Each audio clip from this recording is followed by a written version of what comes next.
Ինչու է Մայրաթորի նիստերի դահլիճում Վեհարանի ժողովասրահում։ Կաթողիկոսների դիմանկարների ժամանակագրությունը սկսվում Եփրեմ առաջին ձորագեղձուց, որ 1809-ից 1830 թվականներին է գահակալել։ Հայ առաքելական եկեղեցու բարենորոգում անունը ստացած տելեգրամյան խումբը, որ դարձել է տիրադափրչակված հոգևորականների խոսափողը, փորձելով առաջ տանել վեհափառ հայրապետի ռուսամետ լինելու փաշինյանական թեզերը, պնդել է, թե Եփրեմ առաջին ձորագեղձու դիմանկարով է սկսվում կաթողիկոսների դիմանկարների ժամանակագրությունը, իբր որովհետև նա գահակալել է ռուսական տիրապետության շրջանում։ Մայրաթորի արխիվի ու թանգարանների տնօրենի պնդմամբ Եփրեմ առաջինի գահակալման շրջանի հետ բացարձակ կապ չունի դիմանկարների ժամանակագրության ընտրությունը։ Այդ սուտը եւ զրպարտությունը, այդ անհեթեթությունը կարիք չունի որևէ մեկնաբանության։ Հայրասողի կմեկնաբանում է տարածվող կեղծիքը միայն որպեսզի հավատավոր ժողովուրդը հանկարծ չմոլորվի տիրադավների տարածած ստերի պատճառով։ Եփրեմ առաջին ձորագեղձին առաջին հայրապետն է, որն ունի իրական դիմանկար։ Ըստ հայրասողիկի, սա է պատճառը, որ նրա դիմանկարը տեղ է գտել ժողովասրահում։ Երբ մենք 2015 թվականին պատրաստում էինք հայոց հայրապետների դիմանկար լուսանկարների այս գրքույկը, սկսեցինք հենց Եփրեմ ձորագեղձի ամենայն հայոց կաթողիկոսից, ով ուներ իրական դիմանկար։ Դիմանկարը ստեղծել է հայ գեղարնկարչության մեջ դիմանկարների ռեալիստական հիմքերը դնող Հովնաթանյան հռչակավոր ընտանիքի վերջին շարավիղը Հակոբ Հովնաթանյանը։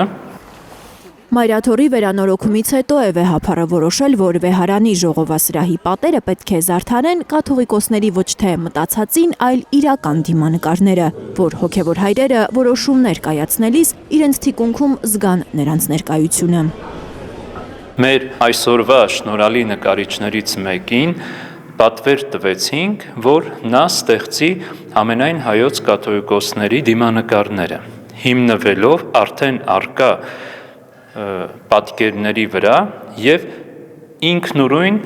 գեղարվեստական լուծում տա իր ստեղծած դիմանկարներին։ Ահա այսպես ստեղծվեց հայրապետած այդ դիմանկարը, որ սկսվում է Եփրեմ ձորագեղձի ամենայն հայոց կաթողիկոսից եւ ավարտվում Գարեգին II ամենայն հայոց վեհափառ հայրապետի դիմանկարով։ Սուտ է ըստ հայրասողիկի նաև այն տեղեկությունը, թե Գերագույն հոգևոր խորհրդի ժողովասրահում կաթողիկոսների դիմանկարները հայտնվել են Մայրաթորի վերանորոգումից հետո։ Մտածելով, որ նրա խոսքով դեռ Վազգեն առաջին ամենայն հայոց կաթողիկոսի օրոք են Վեհարանի պատերին փակցվել 19-րդ դարում գահակալած որոշ կաթողիկոսների դիմանկարներ։ Եվ Գարեգին II վեհափառ հայրապետի օրոք այդ նկարներն այնտեղ կախված են եղել։ Հիմա այդ նկարները այստեղ են հին Վեհարանում,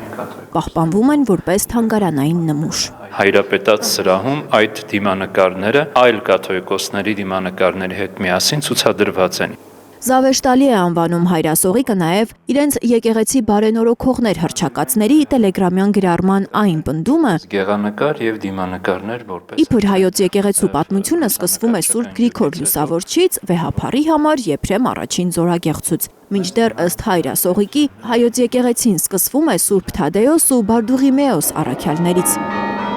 Նրանց դիմանկարները միշտ կան թե Վեհարանում, թե հայ առաքելական բոլոր եկեղեցիներում։ Լիլիթ Գասպարյան, Աշոտ Մնոյան, Գագիկ Տեր-Ղազարյան, Հայլուր։ Հայաստանում եւ աշխարհում տեղի ունեցող իրադարձությունների մասին առաջինն իմանալու համար բաժանորդագրվեք մեր ալիքին, սեղմեք զանգակը, որ բաց չթողնեք ամենահրատապը, ամենակարևորն ու հետաքրքիրը։